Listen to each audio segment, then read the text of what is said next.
Ulian kejepit utang, karyawati Anemadan niputu Yesi Pariasna teh lagas ngemaling kosmetik. Pelaku ngemaling kosmetik kanti puluhan juta rupiah ditongosne megai di konter Bu Joyce Discovery Mall, Jalan Kartika Plaza, Kuta Badung. Kejadian ini entu tawanga teken timpal-timpalne megai Jumat 9 April sawetare jam 10 pagi. Timpal megaine ane nawang ada barang-barang hilang, langsung ngecek lan curiga teken pelaku. Pelaku lantas laporange ke kantor pusat PT Aura Cantik Retalindo di Jakarta. Kantor pusat lantas ngorain staf ngecek kantor cabang di Jalan Bypass Ngurah Rai di pertokoan Segitiga Emas nomor 3738 Kuta Badung.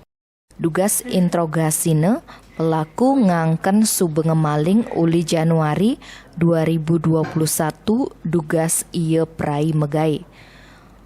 Pelaku lantas tangkepe teken tim Polsek Kuta Badung Bali. Kapolsek Kuta Kompol Inyoman Gatre di Denpasar Bali Selasa 1 Juni ngorahang pelaku ngangken ngemaling ditongosne megai sube pangpatpat uli Januari kanti Februari 2021. Barang hasilnya ngemaling ada peteken pelaku angune mayah utang. Uli kejadiannya ento PT Aura Cantik Retalindo rugi selai juta lebih. Pelaku kejerat pasal 362 KUHP. Tim Bali Express ngelaporang.